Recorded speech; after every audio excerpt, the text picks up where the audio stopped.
हमारे देश में इस टाइम बेरोजगारी बहुत बड़े स्तर पे बढ़ी हुई है।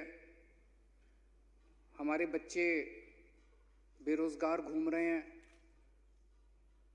और बेरोजगारी दिन ब दिन इतनी बढ़ती जा रही है क्योंकि अर्थव्यवस्था का बहुत बुरा हाल हो चुका है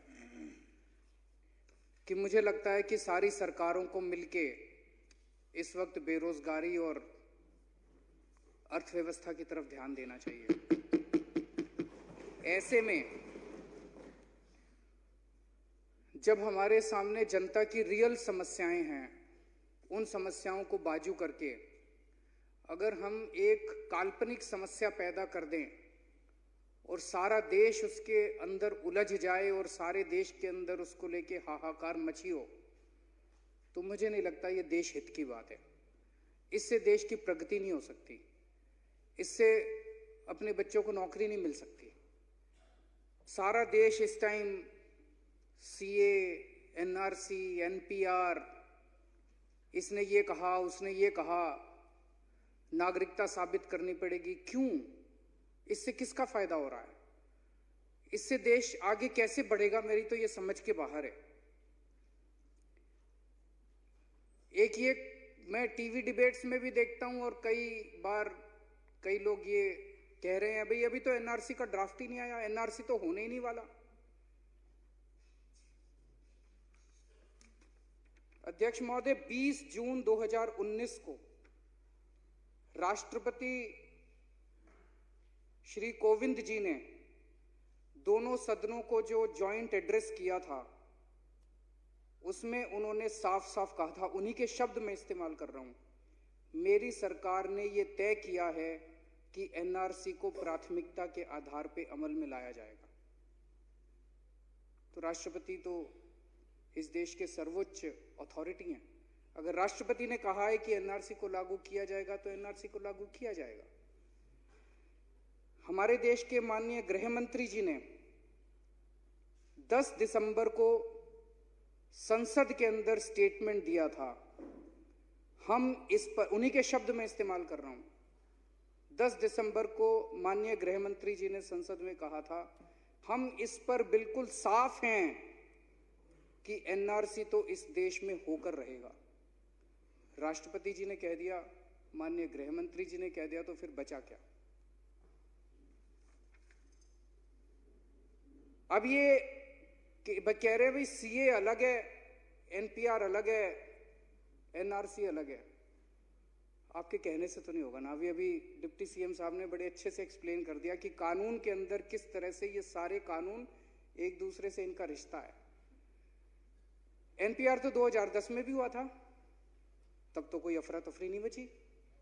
एनपीआर तो इन्हीं की सरकार ने 2015 में आने के बाद भी किया था, तब तो अफरा तफरी नहीं बची। अब अफरा तफरी क्यों मच रही है? अब अफरा तफरी इसलिए मच रही है क्योंकि माननीय गृह मंत्री जी ने खुद समझाया है और उन्हीं के शब्द हैं। उन्होंने कहा कि क्रोनोलॉजी समझने की कोशिश कीजिए। ये उनके शब्द हैं। पहले सीए आएगा, फिर एनपीआर आएगा और फिर एनआरसी आएगा। उन्होंने खुद कहा है माननीय गृह मंत्री जी ने कि तीनों चीजें इंटरलिंक्ड हैं। हम नहीं कह रहे। मैं आज एक एक शब्द वो बोलूंगा जो केंद्र सरकार की किसी ना किसी अथॉरिटी ने कही या कानून में लिखी हुई है।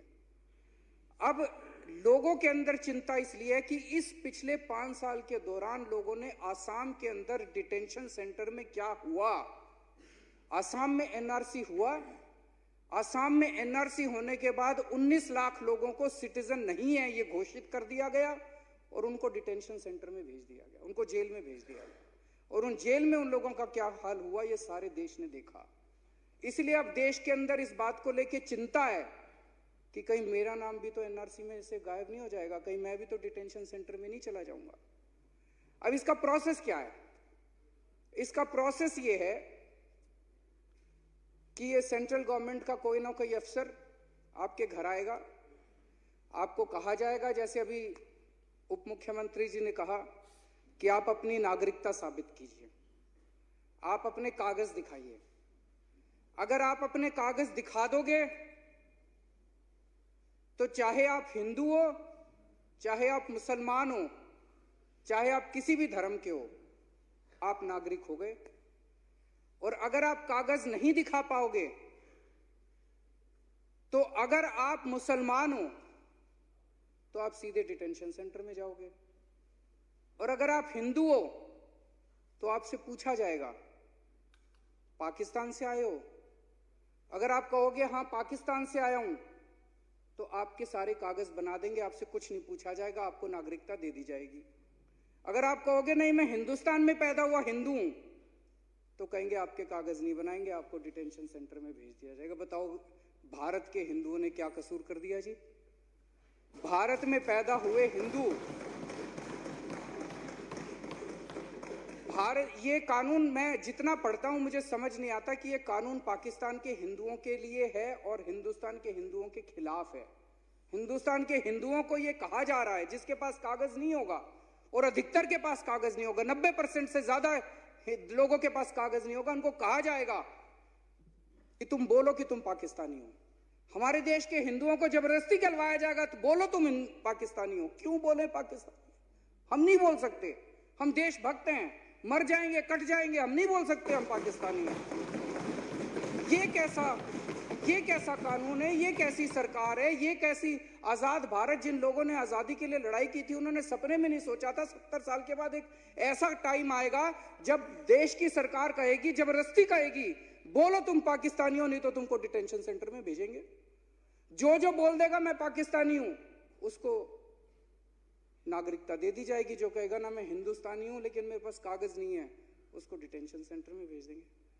ये कैसा कानून है? एक गलतफहमी फैली हुई है बहुत लोगों में। जब बात करता हूं, लोग कहते हैं ना जी वो हिंदुस्तानियों को तो, हिंदुओं को तो नागरिकता मिल जाएगी। मैं अमित शाह जी का स्टेटमेंट इस बारे में, 17 दिसंबर को माननीय गृह मंत्री जी ने आज तक को इंटरव्यू दिया था, उसमें उन्होंने साफ साफ कहा था, उन्हीं के शब्द हैं, मैं स्पष्ट कर दूं एनआरसी में धर्म के आधार पे कोई कार्रवाई नहीं होगी। इस देश में जो कोई भी एनआरसी के तहत इस देश का सिटीजन नहीं पाया जाएगा, उसे इस देश से निकाल दिया जाएगा। तो एनआरसी सिर्फ मुस्लिम के लिए है, यह कहना ठीक नहीं है। ये गृह मंत्री जी कह रहे हैं, वो खुद ही कह रहे हैं कि हिंदुओं के खिलाफ भी है, मुसलमानों के खिलाफ।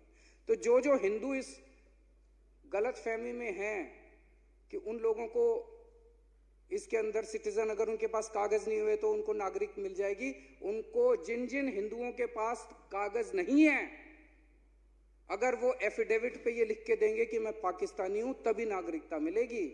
जो ये लिख के देंगे, जो ये नहीं लिख के देंगे, मैं एफिडेविट नहीं देंगे कि मैं पाकिस्तानी नहीं हूं, उनको नागरिकता नहीं मिलने वाली।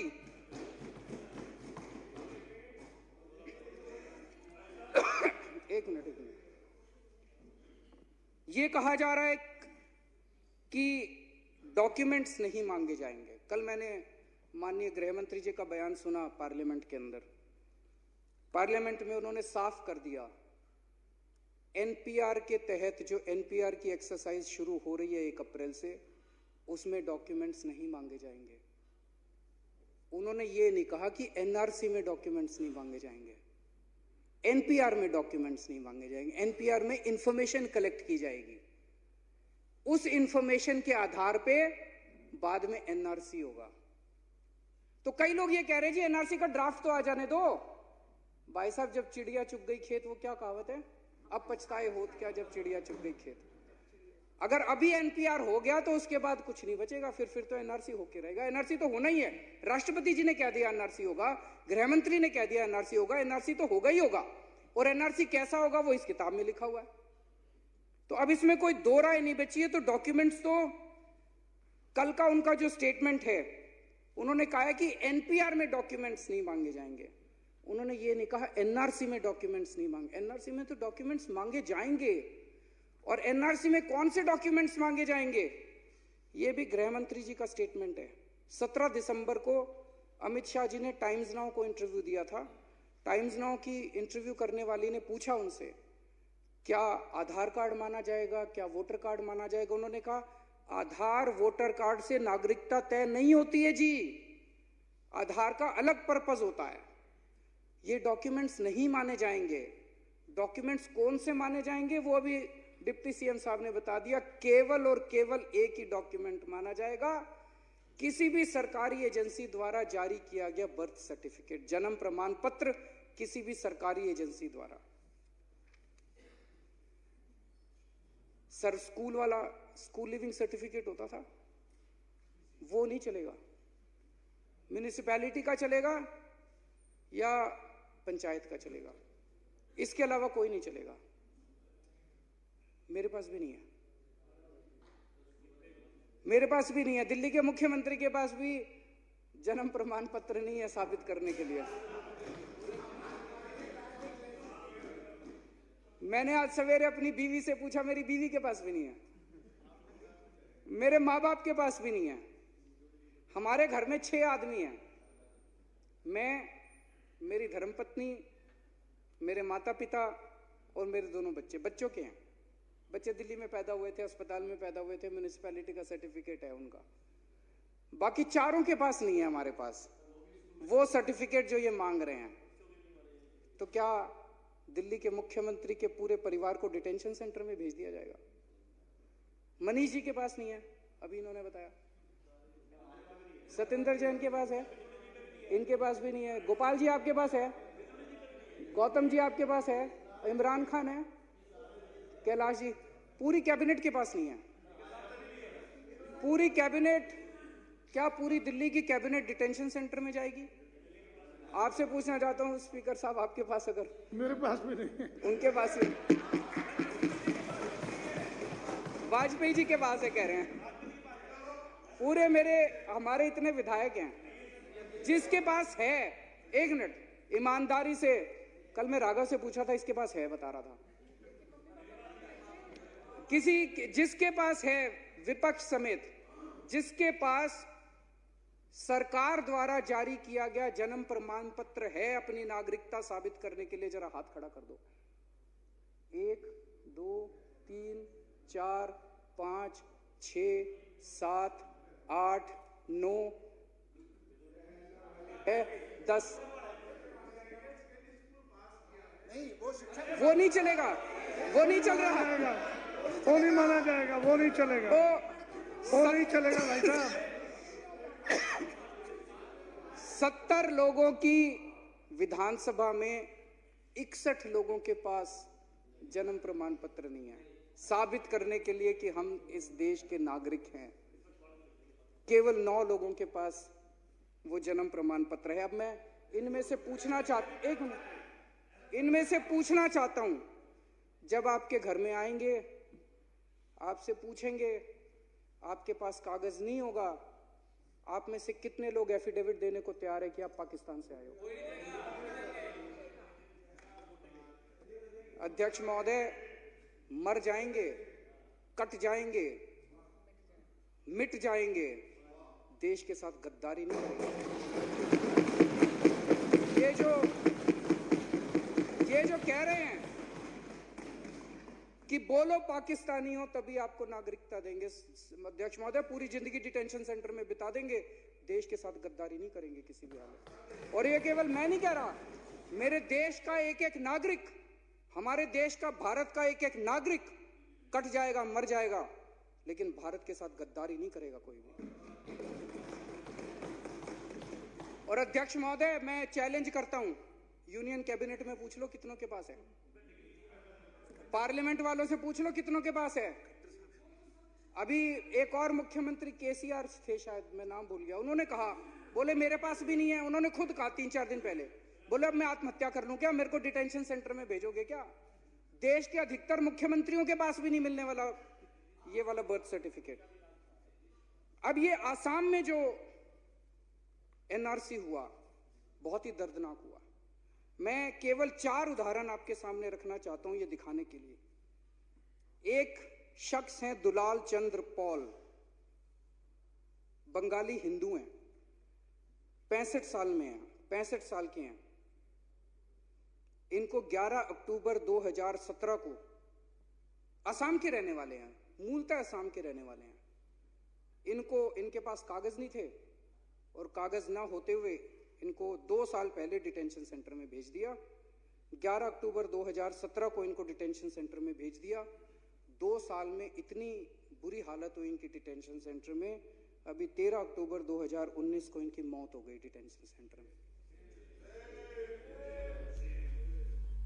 एक है छबिंद्र शर्मा, फ्लाइट लेफ्टिनेंट थे एयरफोर्स में, 38 साल इन्होंने एयरफोर्स में सेवा की देश की। इनका पूरे के पूरे परिवार का लिस्ट से नाम बाहर है।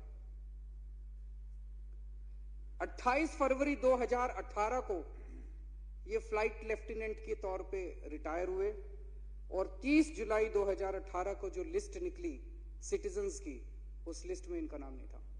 इनके पूरे के पूरे परिवार का नाम लिस्ट से गायब था। सनाउल्लाह खान, 32 साल तक इन्होंने आर्मी में काम किया और इनके पूरे परिवार को, सनाउल्लाह खान, उनकी पत्नी और 3 बच्चे, पांचों को विदेशी करार दे दिया गया। 32 साल सेना में काम करने के बाद इनके पूरे परिवार को विदेशी करार दे दिया गया और इनको डिटेंशन सेंटर में डाल दिया गया। इन्होंने जम्मू कश्मीर में काम किया है, नॉर्थ ईस्ट में काम किया है, काउंटर इंसर्जेंसी ऑपरेशंस में काम किया और रिटायरमेंट के बाद बॉर्डर पुलिस में काम कर रहे थे। बताओ कैसे साबित करें हम इस देश के नागरिक हैं। एक है नरेश कोच। नरेश कोच, वहां पे एक कोच ट्राइब है आसाम के अंदर, मतलब ये तो सवाल ही नहीं उठता कि बांग्लादेशी थे, वहां कोच ट्राइब के थे ये। इनका बेटा और इनका भाई, उनको सिटीजन लिस्ट में उनका नाम था, इनका नाम सिटीजन लिस्ट के अंदर नहीं था। इनकी भी मौत हो गई डिटेंशन सेंटर के अंदर। रतन चंद्र विश्वास, दलित हिंदू हैं। इनका एक वीडियो आया था जिसमें डिटेंशन सेंटर के अंदर ये बेड से इनको बांध रखा है। 6ठी क्लास तक पढ़े हुए हैं। इनके पिताजी का नाम 1966 की वोटर लिस्ट में है, उसके बावजूद इनको नहीं माना। जैसे उन्होंने कहा वोटर लिस्ट नहीं मानी जाएगी, 1966 की वोटर लिस्ट में इनके पिताजी का नाम है, लेकिन इनको नागरिक नहीं माना गया। इनके पिताजी के नाम पे जमीन है। 2 साल से ये 2 साल 5 महीने से डिटेंशन सेंटर में है। तो 19 लाख लोगों को फर्जी तौर पे असम के अंदर डिटेंशन सेंटर में डाला हुआ है।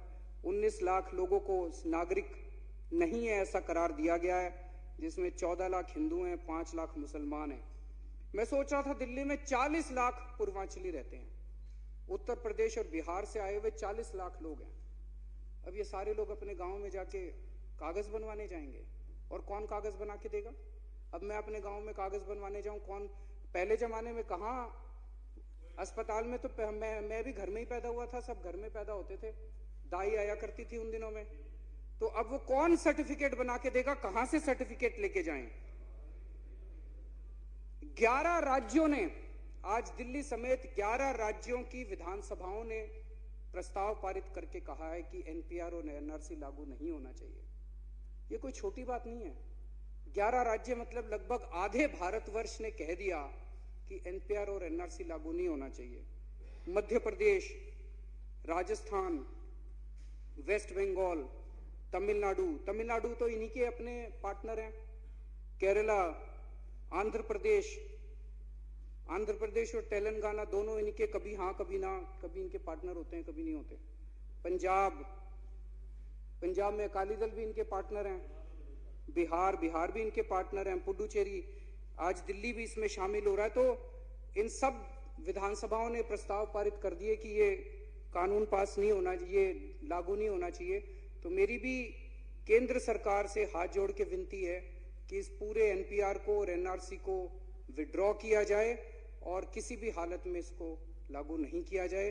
तो माननीय मंत्री जी द्वारा जो प्रस्ताव रखा गया था, उस प्रस्ताव का मैं पूरी तरह से समर्थन करता हूं।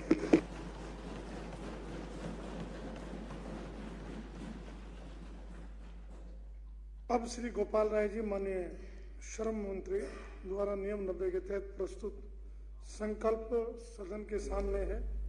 जो इसके पक्ष में वे हाँ कहें, जो इसके विरोध में वे ना कहें। हाँ पक जीता संकल्प स्वीकार हुआ। धन्यवाद।